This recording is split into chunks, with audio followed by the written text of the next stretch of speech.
البدع والأهواء، أهل البدع العقائدية وأهل البدع السياسية. نقول بيننا وبينكم السلف، بيننا وبينكم الكتب، كان فيقول البدع بيننا وبينكم. Bismillahirrahmanirrahim. Alhamdulillahi hamdan katsiran thayyiban mubarakan fih.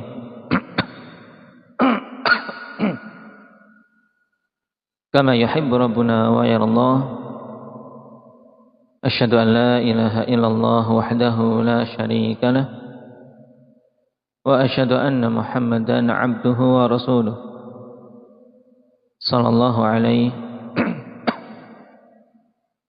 wa ala alihi wa ashabihi wa man tabi'ahum bi ihsanin ila yaumiddin. Amma ba'd. Alhamdulillah, kita bersyukur pada Allah Subhanahu wa taala atas semua nikmat yang dilimpahkan kepada kita semua. Wa ma bikum min ni'matin faminallah. Apa saja yang ada pada kalian berupa nikmat, maka itu asalnya dari Allah Subhanahu wa taala. Sehingga wajib atas kita untuk bersyukur kepada Allah Tabaraka wa taala dan memujinya. Dengan kesyukuran tersebut, maka nikmat akan bisa tetap. Sebagaimana pula dengan kesyukuran, Allah Subhanahu wa taala akan tambahkan nikmat yang lain yang tidak disadari oleh si hamba. Sebagaimana Allah telah tegaskan, la in syakartum la azidannakum. Jika kalian bersyukur, maka sungguh aku akan tambahkan nikmatku atas kalian. Dan alhamdulillah, pada kesempatan hari ini kita bisa kembali melanjutkan pembahasan kita terkait adabul muslimat, terkait adab-adab bagi para wanita muslimah yang dibimbingkan oleh Allah Subhanahu wa taala dalam kitabnya dan Nabi kita yang mulia Muhammad sallallahu alaihi wasallam bimbingkan pula dalam sunnah-sunnahnya. Dengan mempelajari dua perkara inilah seorang akan bisa selamat di dunianya, demikian pula selamat di akhiratnya. Karena memang dua petunjuk tersebut yang telah Allah Subhanahu wa taala tetapkan dan perintahkan kepada kita semua untuk kita mengikutinya. Ittabi'u ma unzila ilaikum min rabbikum. Ikutilah oleh kalian apa-apa yang diturunkan kepada kalian dari Rabb kalian, yaitu Al-Quran dan As-Sunnah. Sebagaimana pula Allah Subhanahu wa taala telah tegaskan, ya ayyuhan nas qad ja'atkum mau'izatum mir rabbikum wa shifaa'un lima fis sudur wa hudan wa rahmatun lil mu'minin. Wahai sekalian orang-orang yang beriman, dan wahai sekalian manusia secara keseluruhan, telah datang mau'izah, telah datang wejangan-wejangan dan nasihat-nasihat dari Rabb kalian, dari Zat yang telah menciptakan kita, mengatur urusan-urusan kita, memberikan rezeki kepada kita. Dialah yang memberikan nasihat ini. Wa syifaa'un lima fi sudur, dan penyembuh untuk penyakit-penyakit yang ada di dada. Wa hudan wa rahmatun lil mu'minin, dan petunjuk serta rahmat bagi orang-orang yang beriman. Allah Subhanahu wa taala panggil keseluruhan manusia dan berikan kabar tentang datangnya perkara-perkara tersebut. Nasihat, penyembuh, petunjuk serta rahmah. dan semua itu terkumpul pada kitabullah tabaraka wa ta'ala, pada kitab Allah subhanahu wa ta'ala, yang sepantasnya bagi kita untuk bisa mendapatkannya dengan mempelajari kitab tersebut, dengan membacanya dan mentadaburinya. Dan alhamdulillah pada pertemuan yang lalu kita telah sampai pada pokok pembahasan yang ke-9 tentang tahrimul ikhtilat bil ajanib.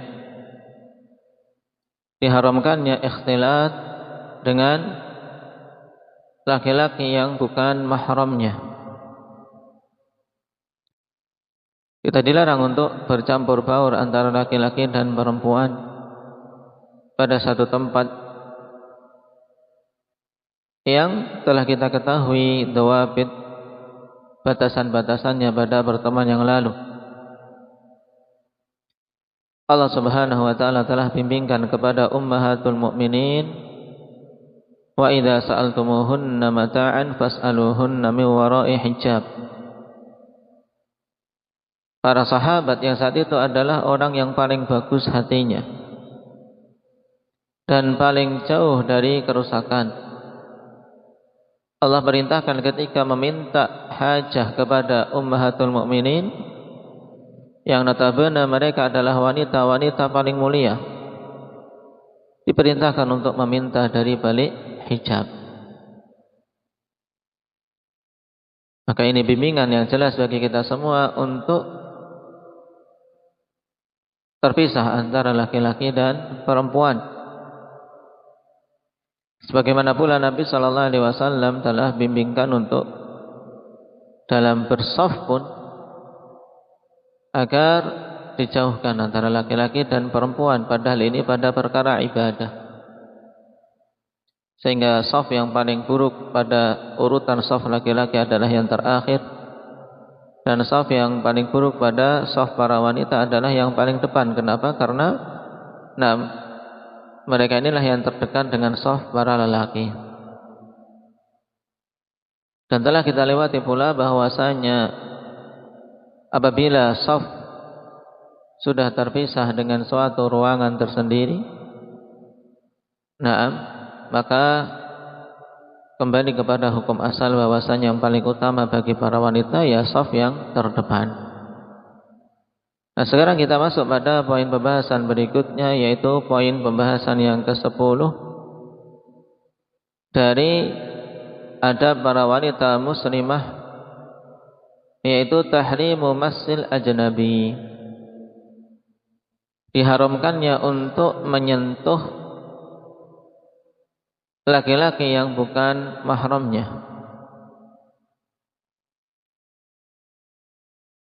Qala Syekhuna Abdullah Al-Iryani hafizahullahu ta'ala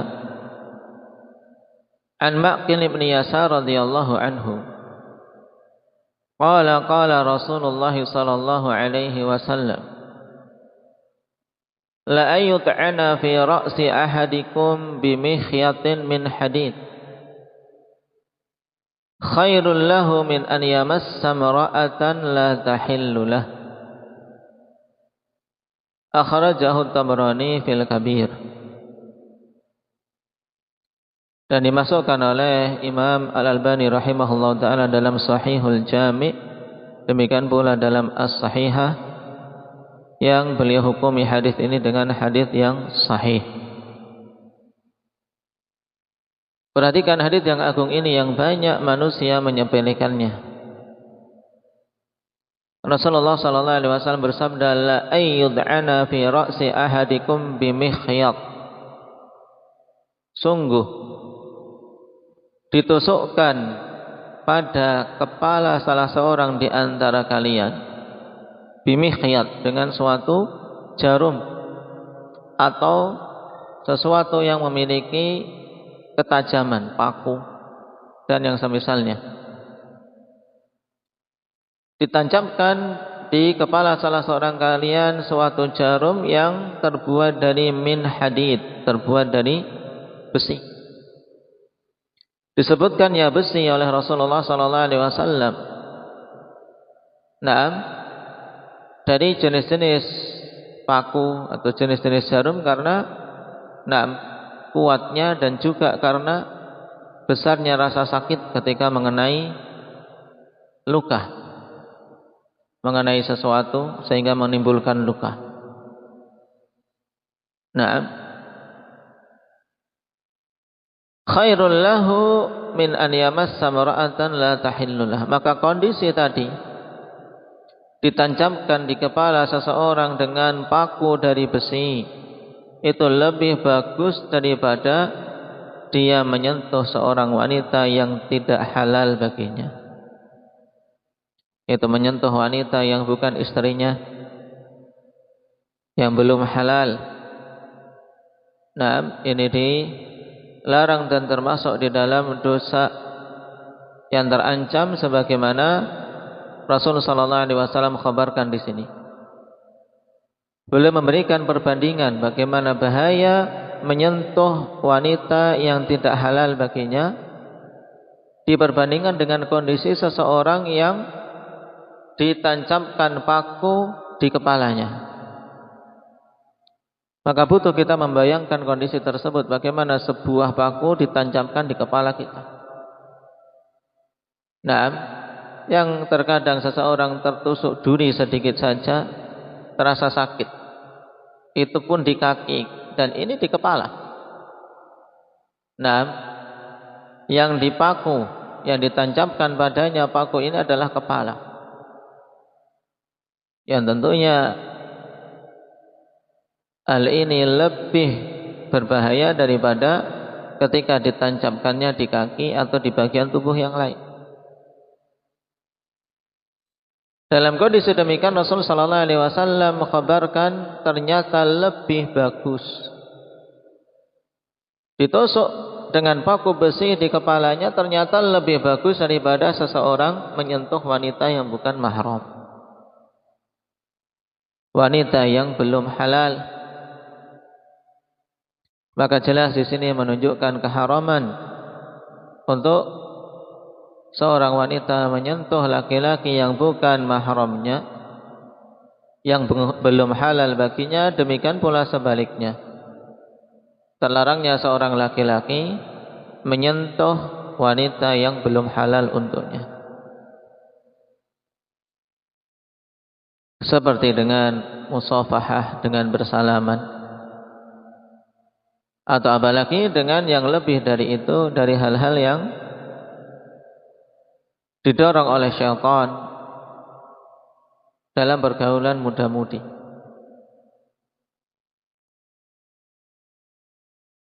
Dikatakan oleh Al-Munawi rahimahullahu ta'ala dalam Faidul Qadir, wa idza kana hadza fi mujarradil massis sadiq bima idza kana bighairi syahwah fama baluka bima fawqahu minal qiblah wal mubasyarah fi zahiril farj. Maka apabila perbandingannya seperti ini pada sekedar menyentuh, nah, menyentuh teman tanpa syahwat, tapi beda jenis, laki-laki dan perempuan berteman, kemudian bersentuhan tanpa syahwah, tetap mendapatkan ancaman sebagaimana dalam hadis ini. Terkena paku besi lebih mending, lebih bagus di kepalanya, ya, diberi paku di kepalanya lebih bagus daripada menyentuh wanita yang tidak halal. Nah, ini ketika sentuhan tersebut tanpa syahwat. Perbandingannya demikian. Terus bagaimana bayanganmu dengan sentuhan yang lebih dari sekedar itu? Minal qiblah misalnya berupa ciuman, wal mubasyarah fi zahiril fard, dan juga apa? Naam, bergaul walaupun tidak sampai zina. Naam, tidak sampai terjadi perzinaan, tapi naam, melakukan hal-hal yang menimbulkan sentuhan dengan syahwat. Dan dikatakan oleh Imam Al-Albani rahimahullahu taala dalam As-Sahihah, wa fil hadithi wa'idun syadidun liman massa mar'atan la tahillu lah. Maka pada hadis ini terdapat ancaman yang keras bagi siapa saja yang menyentuh wanita yang tidak halal untuknya. Naam, yang belum dia nikahi dan yang bukan mahramnya. Fa fihi dalilun ala tahrimi musafahatin nisa. Maka pada hadis ini juga terdapat dalil diharamkannya untuk bersalaman dengan wanita yang tidak halal untuknya. Dan hal ini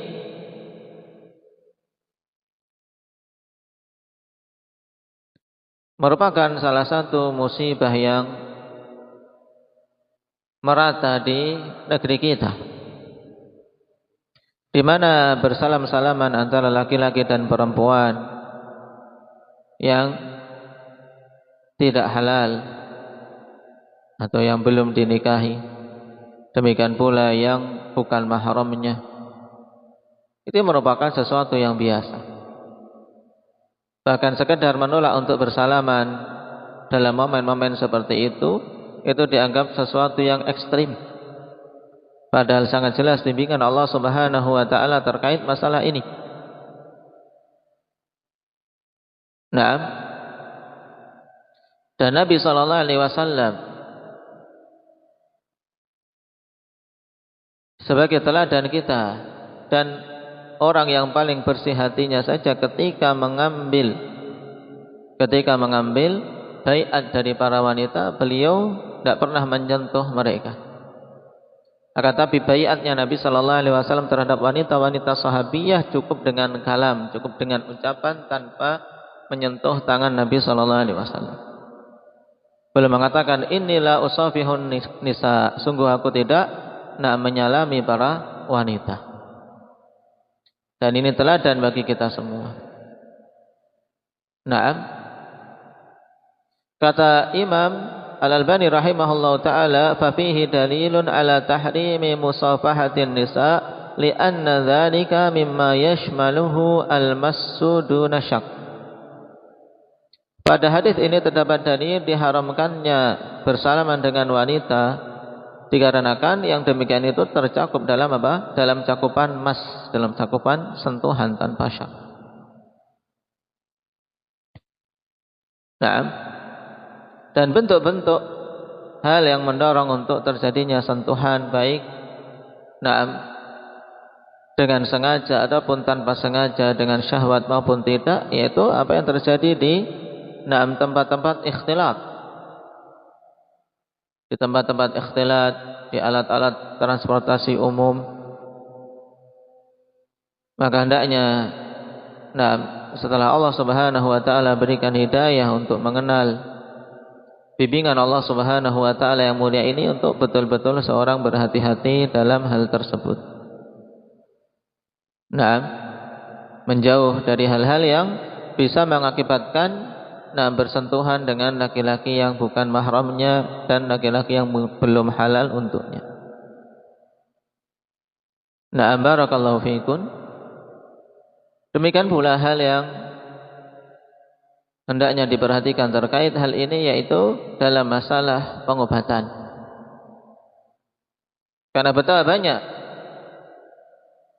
pada masa sekarang dari ahli-ahli kesehatan, para dokter yang mereka sangat meremehkan tentang hal ini.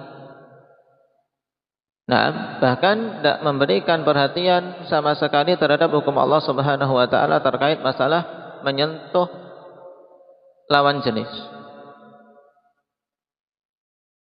Para dokter wanita, para bidan terbiasa untuk menyentuh laki-laki yang bukan mahramnya. Demikian pula sebaliknya, dokter-dokter laki-laki dengan ringannya untuk menyentuh pasien-pasien wanita tanpa perasaan berdosa. Dan ini musibah. Oleh karena itulah dari kita sendirilah yang hendaknya berhati-hati. Ketika kita telah mengetahui hukum ini, hendaknya betul-betul berhati-hati. Kapan saja datang ke fasilitas-fasilitas kesehatan untuk mengecek bagi para ummahat ketika hendak berobat, untuk memperhatikan siapa dokter yang nanti menangani, apakah laki-laki atau perempuan. Nah, hendaknya betul-betul memilih. Jangan sampai seseorang dengan sakit yang ringan misalnya, yang belum kadar darurat, kemudian bermudah-mudahan untuk ditangani oleh dokter laki-laki yang mengakibatkan dia disentuh olehnya. Nah,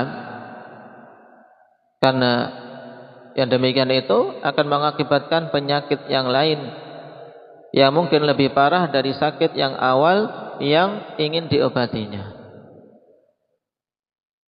Nah, dan cukup kalau kita perhatikan dengan hadis Nabi Sallallahu Alaihi Wasallam ini.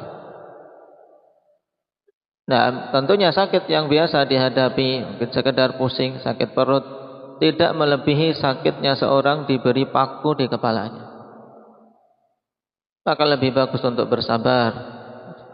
Nah, dan menempuh cara yang halal, bersabar dengan mencari dokter yang lain yang wanita untuk bisa mengobatinya secara syar'i.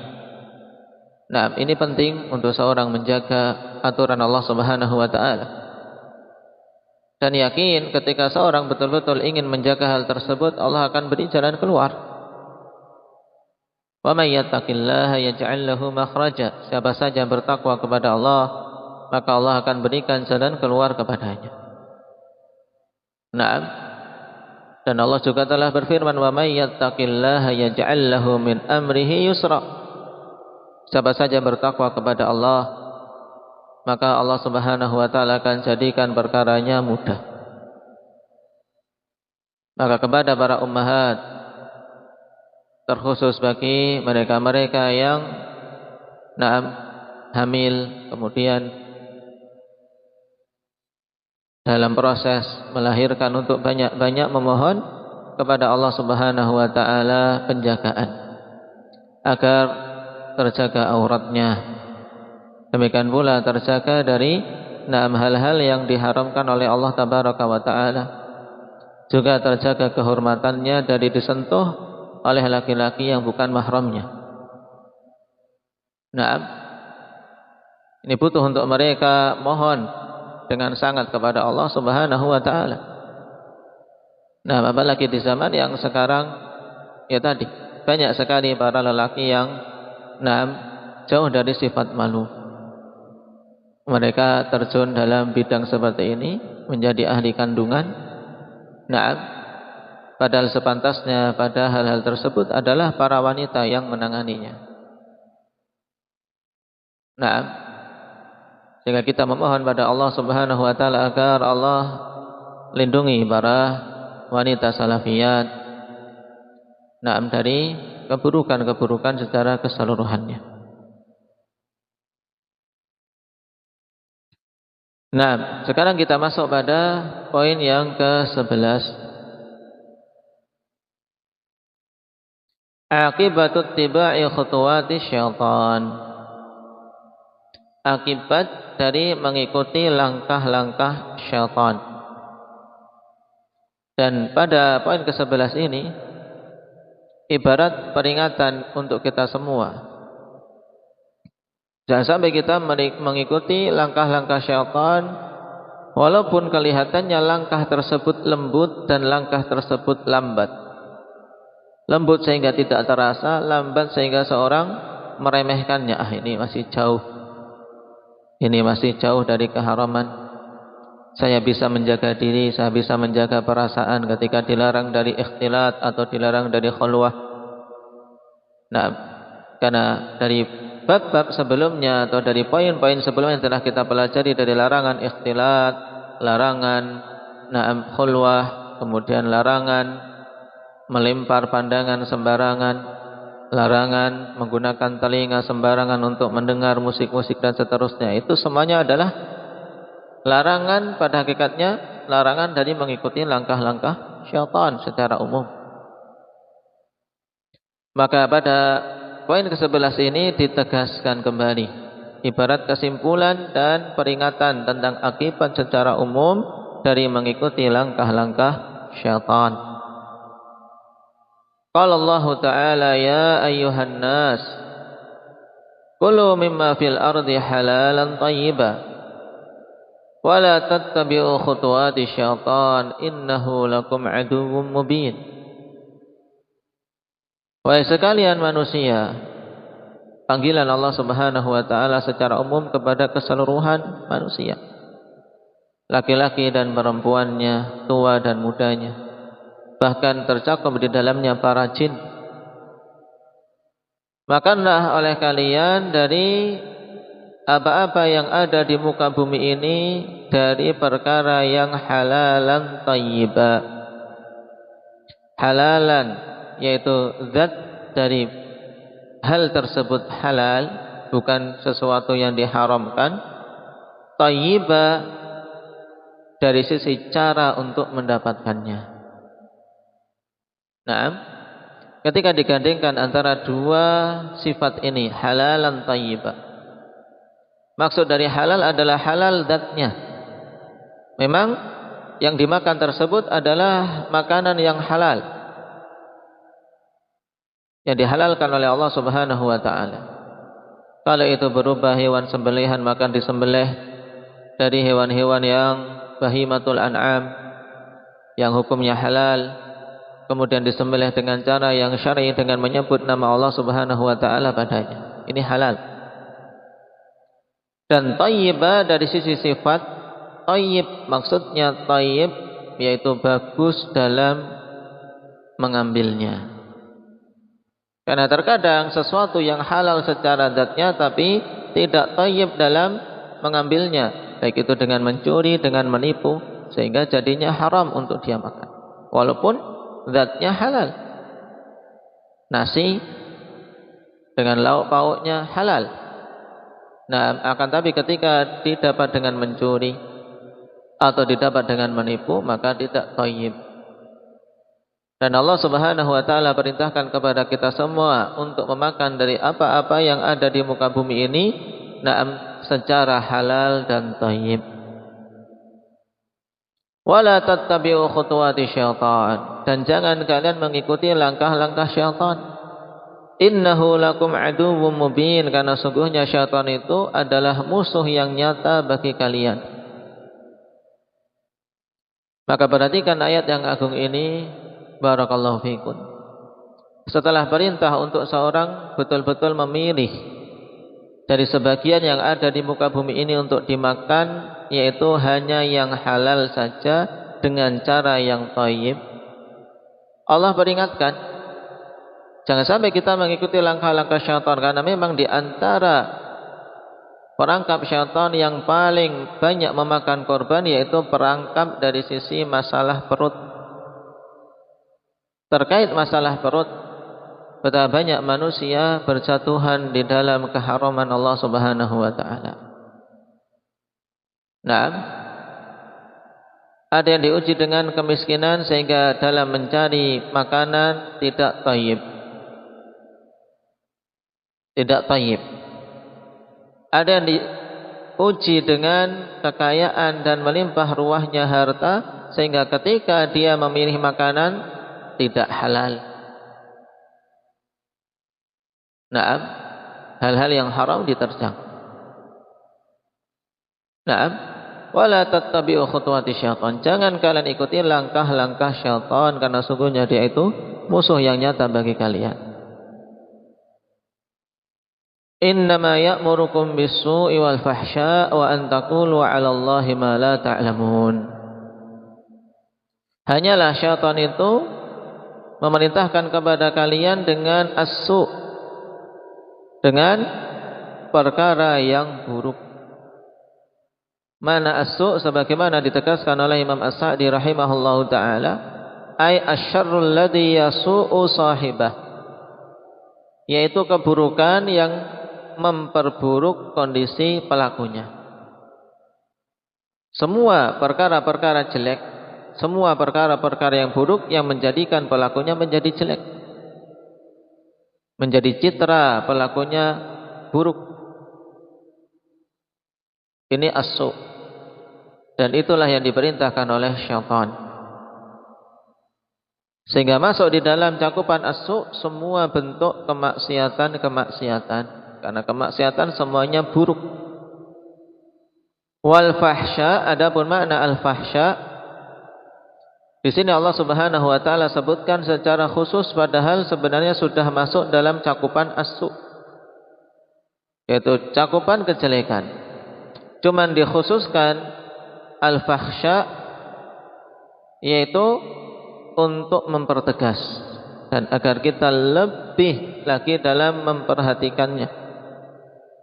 Nah, karena al-fahsya adalah jenis kemaksiatan yang mencapai puncak keburukannya, yang fitrah manusia yang masih selamat membencinya dengan seketika, yang masih selamat akan benci, akan jijik dengan hal-hal tersebut. Al-fahsya seperti zina, minum khamar, pembunuhan, ini jiwa yang normal akan langsung membenci dan tidak suka. Nah, yang akal sehat, secara otomatis akan menganggapnya hal yang buruk. Nah, inilah yang diperintahkan oleh syaitan, memerintahkan semua jenis kemaksiatan-kemaksiatan dan juga terlebih lagi kemaksiatan yang parah keburukannya seperti zina dan yang lainnya. Wa an taqulu 'ala Allahi ma la ta'lamun, dan memerintahkan kalian semua untuk berbicara atas nama Allah Subhanahu wa taala hal-hal yang tidak kalian ilmui. Ini juga perkara yang dari zaman ke zaman semakin banyak korban untuk berucap atas nama Allah tanpa ilmu, baik itu terkait nama-nama dan sifat-sifatnya, maupun terkait dengan hukum-hukumnya. Ibnul Qayyim rahimahullah ta'ala dan yang lainnya menegaskan bahwasanya qaul 'ala Allahi bila ilmin merupakan asal kesyirikan terjadi. Kesyirikan terjadi dikarenakan sebabnya apa? Berkata atas nama Allah tanpa ilmu, sehingga mengarahkan sifat uluhiyah kepada selain Allah Subhanahu wa ta'ala. Oleh karena itulah hal ini sangat diupayakan oleh iblis beserta bala tentaranya, agar seseorang menjadi serampangan dan agar seseorang bermudah-mudahan untuk berbicara atas nama Allah padahal tidak memiliki ilmu. Pada ayat yang agung ini Allah Subhanahu wa ta'ala perintahkan kepada kita untuk memakan dari yang halal dan thayyib, dan Allah larang kita dari mengikuti semua bentuk langkah-langkah syaitan. Kemudian diisyaratkan tentang akibat. Siapa saja mengikuti langkah syaitan maka tentunya dia akan terjerumus di dalam keburukan dan terjerumus di dalam kesesatan. Kenapa? Karena dia musuh. Yang namanya musuh tidak akan mungkin mengajak musuhnya pada kebaikan. Dia mesti akan berupaya mencelakakan musuhnya, sebagaimana Allah telah peringatkan kita, inna syaitana lakum aduun fattakhidhuhu aduwa. Sungguh syaitan adalah musuh kalian, maka jadikanlah dia musuh.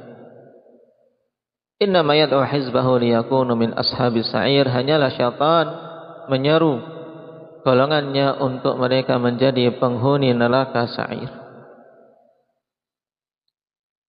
Kemudian ayat yang kedua yang dibawakan oleh Syekh di sini, wa qala Allah Ta'ala ya ayyuhalladzina amanu la tattabi'u khutuwati syaitan. Baik sekalian orang-orang yang beriman, dikhususkan dalam ayat ini panggilan untuk orang-orang yang beriman, menunjukkan apa yang akan disampaikan oleh Allah setelahnya adalah konsekuensi dari keimanan. La tattabi'u khutuwati syaitan, jangan kalian mengikuti langkah-langkah syaitan. Wa may yattabi' khutuwati syaitan fa innahu ya'muru bil fahsya'i wal munkar. Dan siapa saja mengikuti langkah-langkah syaitan, maka sungguhnya dia itu merintahkan kepada perbuatan fahisyah dan perbuatan mungkar. Nah, perbuatan yang buruk, menjijikkan, dan perbuatan yang mungkar.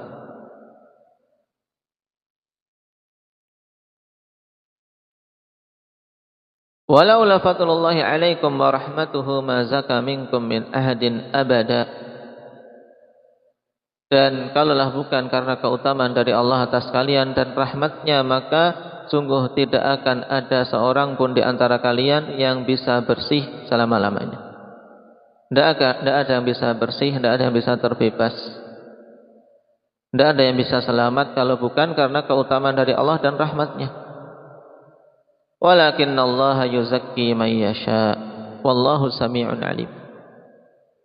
Akan tapi Allah Subhanahu wa taala membersihkan siapa saja yang dia kehendaki, menjadikan dia bisa selamat dari bujuk rayu syaitan, menjadikan dia selamat dari terjatuh dalam fahisyah dan kemungkaran. Wallahu sami'un alim, dan Allah Subhanahu wa taala Maha mendengar lagi maha luas ilmunya.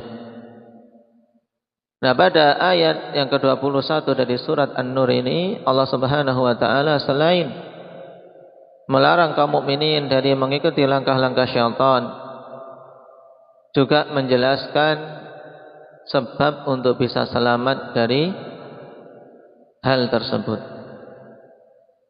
Keselamatan seorang hamba itu kembali pada dua hal, yaitu fadlullah wa rahmatuh. Nah, semata-mata keutamaan dari Allah yang diberikan kepada si hamba, dan rahmat dari Allah Subhanahu wa taala yang dianugerahkan kepada si hamba. Nah,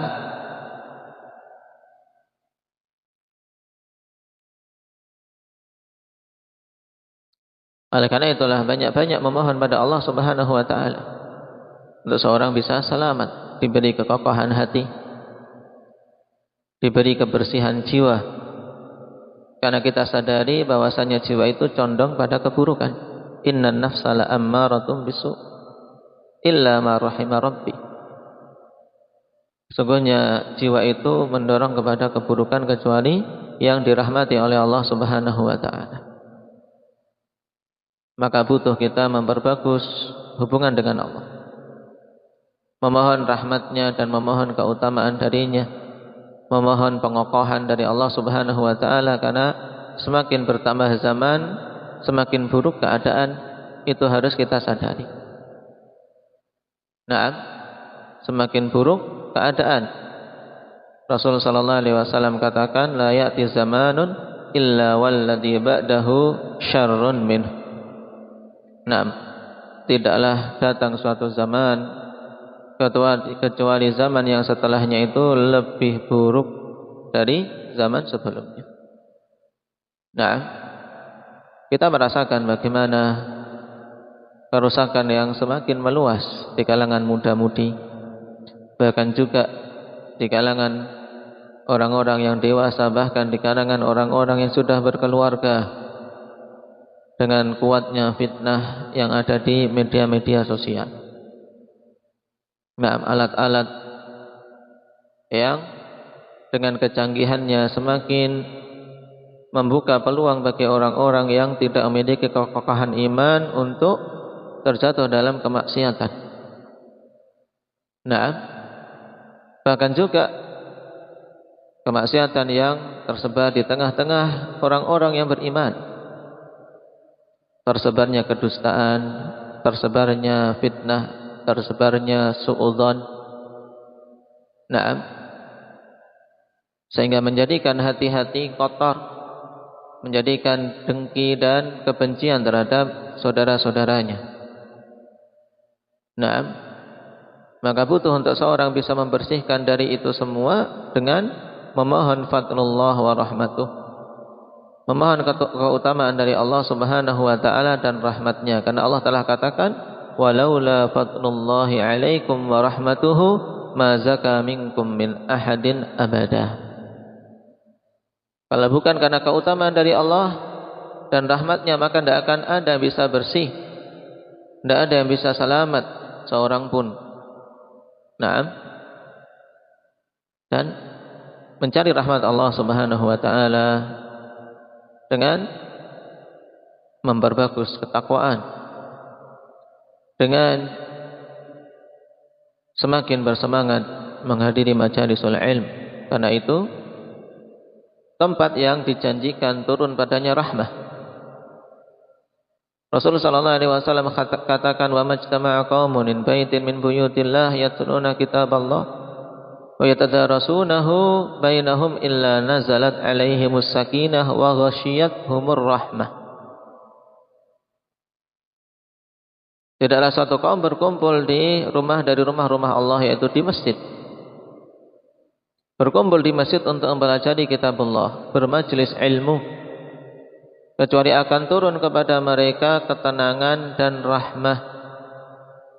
Rasul sallallahu alaihi wasallam tidak mengatakan tanazzalat rahmah, tidak, turun rahmat, tidak, tapi ghasyiyat alaihimur rahmah, yaitu rahmah melingkupi mereka. Rahmat melingkupi mereka yang ada di majlis ilmu. Maka butuh akhwati fillah rahimani wa rahimakunallah, untuk seseorang apa? Memperkuat ihtisab dari sisi ini. Nah, apalagi para ummahat yang dekat tempatnya untuk apa? Untuk mencari rahmat di majelis ilmu. Nah, jangan sampai disia-siakan sebelum ajal datang dan sebelum kesempatan tersebut hilang. Nah, karena penghalang itu banyak. Kalau bukan penghalang dari diri sendiri, terkadang penghalang dari luar. Maka kapan saja seorang memiliki keluangan, nah, dimudahkan jalannya oleh Allah Subhanahu wa taala, jangan disia-siakan. Nah, hanya beberapa langkah untuk seorang menuju ke masjid. Nah, maka jangan sampai seorang merasa keberatan untuknya. Demikian pula, nah, bagi yang butuh, nah, untuk melakukan suatu perjalanan sesuai dengan kadar himmah, kadar harapan, maka semuanya akan terasa ringan. Nah, semuanya akan terasa ringan. Karena ketenangan perkara yang didambakan oleh setiap orang. Apalah artinya harta melimpah kalau tidak punya ketenangan. Nah, dan sebab ketenangan diantaranya majelis ilmu. Yakin kalau seseorang ihtisab padanya akan didapat, menjadikan hidup lebih tenang. Nah, juga mendapatkan rahmat dari Allah Tabaraka wa Ta'ala. Selain pahala yang melimpah yang Allah Subhanahu wa Ta'ala janjikan dari langkah-langkah yang diusahakan. Karena langkah menuju majelis ilmu telah dijanjikan semenjak awal pertama kali keluar dari rumah. Man salaka tariqan yaltamisu fihi ilma sahalallahu lahu bihi tariqan ilal jannah. Nah, menempuh jalan untuk menuntut ilmu akan dimudahkan jalannya menuju surga. Nah, dan itu bentuk ketakwaan yang juga menjadi sebab di antara sebab-sebab kemudahan rezeki. Sebab kemudahan rezeki. Nah, jadi jangan sampai seorang menganggap seorang ketika datang majelis ilmu rezekinya akan berkurang. Tidak, bahkan dengan itu dia telah menempuh salah satu sebab dari sebab rezeki yang diberikan. Nah, juga sebab keberkahannya. Rasul sallallahu alaihi wasallam katakan kepada seorang yang protes kepada saudaranya yang saudara ini konsentrasi menimba ilmu di sisi Nabi sallallahu alaihi wasallam karena memanfaatkan semasa masih hidup. Nabi sallallahu alaihi wasallam tidak ingin untuk terluputkan kesempatan menimba ilmu langsung dari Rasul. Maka ketika sampai protes itu kepada Rasul sallallahu alaihi wasallam, malah ditegur oleh Rasul sallallahu alaihi wasallam dengan sabda beliau la'allaka turzaqu bih. Naam, kemungkinan engkau diberi rizki oleh Allah Subhanahu wa taala dengan sebab saudaramu yang menuntut ilmu. Maka demikian pula para ummahat, naam, menginginkan para suaminya mendapatkan kemudahan dalam mencari rizki. Di antara sebab demikian pula usaha yang hendaknya ditempuh ya dengan menuntut ilmu, termasuk salah satu sebab la'allaka turzaqu bi. Suami bisa diberi rezeki dikarenakan anak-anaknya yang belajar, juga dikarenakan istrinya yang belajar. Nah, selain juga berupaya untuk mendorong para suaminya untuk juga bersemangat dalam mempelajari agama Allah Subhanahu wa taala. Karena hal inilah yang menjadi ciri khas ahli sunnah. Nah, menjadi ciri khas ahli sunnah untuk menjadikan masjid-masjid sebagai tempat yang paling disenangi, paling dicintai untuk bermajlis ilmu. Nah, ayat yang ketiga, wa qala Allah Ta'ala az-zaniyatu waz-zani fajlidu kulla wahidin minhuma mi'ata jaldah. وَلَا تَأْخُذْكُمْ بِهِمَا رَأْفَةٌ فِي دِينِ اللَّهِ إِن كُنتُمْ تُؤْمِنُونَ بِاللَّهِ وَالْيَوْمِ الْآخِرِ وَلْيَشْهَدْ عَذَابَهُمَا طَائِفَةٌ مِنَ الْمُؤْمِنِينَ. Kemudian pada ayat yang ketiga yang dibawakan di sini terkait akibat fatal mengikuti langkah-langkah syaitan adalah terjadinya perzinaan. Nah, karena syaitan ketika ingin mendorong pada hal ini, dia menempuh langkah-langkah yang banyak. Dimulai dari pandangan, kemudian muncul niatan, kemudian diwujudkan dengan langkah dan perbuatan, melangkahkan kaki atau melayangkan tangan, sehingga bersentuhan. Kemudian terjadilah perzinaan apabila seorang tidak dijaga oleh Allah Subhanahu wa taala.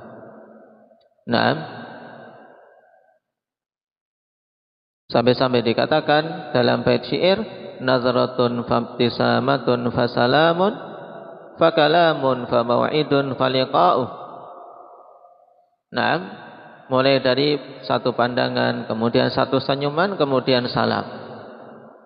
Setelah salam, kemudian kalam, saling berbicara. Setelah berbicara, kemudian mau'id, bikin janjian. Setelah janjian akhirnya liqa, terjadilah pertemuan. Dan setelah pertemuan maka langkah-langkah syaitan semakin kuat untuk mereka tancapkan. Dan betapa banyak yang setelah itu kemudian terjadi perzinaan. Wal'iyadzubillah. Nah, di antara dampak yang paling fatal ya zina. Terkait perkara-perkara yang sedang kita bahas ini. Dan Allah Subhanahu wa taala telah berikan hukuman bagi para pezina sebagaimana dalam ayat ini, az-zaniyatu waz-zani fajlidu kulla wahidin minhuma mi'atal jaldah. Perempuan yang berzina dan laki-laki yang berzina maka cambuklah masing-masing dari keduanya itu 100 cambukan. Ini bagi yang berzina dalam keadaan dia belum pernah menikah. Yang laki-laki masih bujang dan si perempuan masih gadis. Dicambuk mi'ata jaldah, 100 cambukan. Dan Allah katakan wala ta'khudkum bihima ra'fatun fi dinillah in kuntum tu'minuna billahi wal yaumil akhir. Jangan sampai kalian kemudian terhalangi untuk menunaikan hal tersebut karena apa? Karena rasa sayang pada perkara agama Allah. Kalau pada penegakan hukum Allah, maka jangan sampai hukum Allah cegah atau hukum Allah dihalangi untuk ditegakkan karena alasan ra'fah. Kasihan sekali mereka, masa dicambuk. Bukankah keduanya sudah suka sama suka? Ini adalah apa? Adalah syubhat syaitaniyah. Karena hukum Allah Subhanahu wa taala ditegakkan padanya kebaikan. Padanya kebijaksanaan yang sempurna. Maka di sini dilarang karena tentunya hukumannya seperti itu pada jiwa sebagian manusia yang hanya mengandalkan perasaan, kasihan sekali dicambuk 100 kali. Fala ta'khudkum bihima ra'fatun fi dinillah. In kuntum tu'minuna billahi wal yaumil akhir, jika kalian itu beriman kepada Allah dan hari akhir. Karena memang itu hukuman yang pantas atas perbuatan fahisyah yang telah mereka langgar. Naam. Wal yashhad adzabahuma ta'ifatun minal mu'minin, dan hendaknya menyaksikan hukuman yang diberikan kepada keduanya tersebut jamaah kaum muslimin, yaitu kaum muslimin dikumpulkan untuk menyaksikan penerapan hukum cambuk kepada dua insan yang melakukan perzinaan tersebut. Dan ini pada zina ghairu muhsan. Adapun zina muhsan, yaitu zina yang dilakukan oleh seorang yang pernah menikah, maka hukumnya lebih berat, yaitu dengan dirajam sampai mati. Maka ini cukup sebagai akibat yang diterima di dunia. Dengan hukuman yang begitu berat, apalagi kalau seorang memikirkan hukuman di akhirat. Hukuman di akhirat yang diberikan oleh mereka-mereka yang terjatuh dalam fahisyah, dalam perzinaan, mereka-mereka yang mengikuti langkah-langkah syaitan terkait masalah pertemanan dan hubungan laki-laki dan perempuan. Maka kita memohon kepada Allah Tabaraka wa Ta'ala agar dijauhkan dari semua bentuk keburukan dan agar diselamatkan dari mengikuti langkah-langkah syaitan. Karena sungguh syaitan tidak menginginkan sedikit pun kebaikan pada diri hamba-hamba Allah Subhanahu wa Ta'ala. Jadi jangan sampai terkecoh. Perkuat keimanan dan perkuat keilmuan. Karena dengan iman dan ilmu, dengan iman dan ilmu, seorang akan bisa selamat dan seorang akan bisa memiliki derajat yang tinggi di sisi Allah Subhanahu wa Ta'ala. Yarfa'illahu alladhina amanu minkum walladhina utul ilma darajat. Allah akan mengangkat orang-orang yang beriman di antara kalian, iman, dan diberi ilmu berderajat-derajat. Maka perkuatkan dua unsur ini, akhwati fillah rahimani wa rahimakumullah, terkhusus bagi kita-kita yang memiliki keturunan yang baik. Menginginkan keturunan yang baik, maka butuh mengawali kebaikan dari diri-diri kita. Kebaikan dimulai dari kita. Yaitu dengan mewujudkan keimanan yang bagus. Dan mewujudkan ilmu yang berharap untuk setiap harinya bertambah apa yang diilmuinya, baik itu bertambah ayat yang dibaca dan dihafal maupun bertambah pengetahuan dan amalan. Nas'alullah taufiq wa sadad. Naktafi bihadza, subhanakallahumma bihamdik, asyhadu an la ilaha illa anta, astaghfiruka wa atubu ilaik, walhamdulillahi rabbil alamin.